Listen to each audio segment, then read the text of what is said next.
Salut la famille, ici c'est la chaîne Shadap Agro. Aujourd'hui nous allons partager avec vous notre idée de création d'une entreprise de production et de services agro-pastoral que nous avons surnommé Shadap Agro. Dans cette vidéo, nous allons partager avec vous nos petites expériences acquises sur le terrain. Nous avons créé cette chaîne dans l'optique de partager des thématiques dans le domaine de l'agriculture, de l'élevage et de l'entrepreneuriat. Mais avant de continuer cette vidéo, nous vous demandons d'aimer, de vous abonner, de partager et d'activer la cloche de notification pour recevoir nos prochaines vidéos. Si vous me découvrez grâce à cette vidéo, je m'appelle Christophe Yabani, je suis un ingénieur de travaux publics de formation et un entrepreneur agricole de profession. L'idée de création de cette entreprise m'est venue en 2019, après l'obtention de ma licence en travaux publics à l'École nationale supérieure des travaux publics du Tchad. Tout d'abord, je suis de nature un passionné de l'agriculture. Même sur les bancs de l'école, je m'occupais toujours des petits jardins, des légumineux et de quelques arbres fruitiers. C'est ainsi qu'un beau jour, ma mère m'appelle pour faire un dépôt de 5 000 francs. C'était l'argent de la vente de mes régimes de bananiers que j'avais laissé à Moundou dans ma ville natale avant de venir sur N'Djamena pour mes études universitaires. J'avais eu une petite réflexion. Je me suis dit,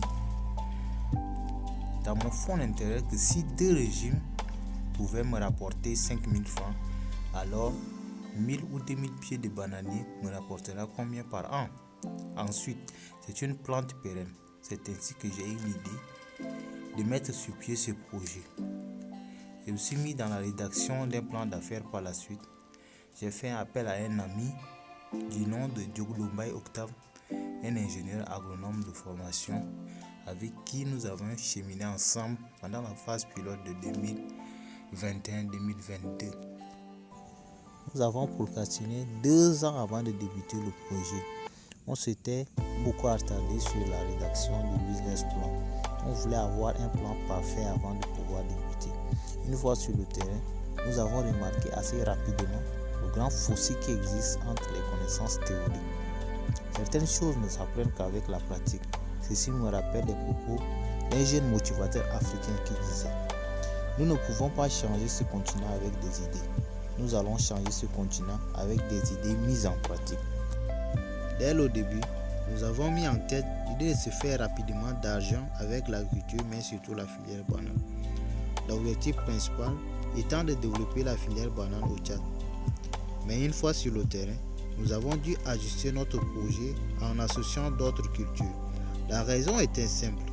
La culture de banane est une culture à cycle long. La variété du banane dessert que nous utilisons est la grande naine avec un cycle de 12 mois. Ceci nécessite donc un grand investissement. Au cours de cette phase pilote, nous avons affronté beaucoup de difficultés. Nous avons même fini par perdre la totalité des 300 pieds de bananes. Malgré tout cela, nous sommes restés enthousiastes. Nous avons développé une grande résilience. Nous avons repris cette campagne 2022-2023, mais cette fois-ci avec une année d'expérience. Nous avons aussi compris que le plus important, c'est le processus et non le résultat. Comme le disait Jim Rohn, le succès n'est pas quelque chose que l'on poursuit. Le succès est quelque chose que l'on attire vers soi en devenant une meilleure personne. Le conseil que nous pouvons donner à d'autres jeunes qui ont des rêves, c'est simplement de se mettre à l'action. C'est en essayant que vous saurez si votre rêve ou projet se réalisera ou pas. Choisissez un domaine qui vous passionne. C'est cette passion qui vous aidera à surmonter les difficultés. Pour ceux qui veulent se lancer dans l'agriculture de contre-saison, avec un petit investissement, de débuter avec les cultures à cycle court, au maximum 3 mois. Chers amis, nous tendons à la fin de cette vidéo. Je vous souhaite une suite agréable et à la prochaine.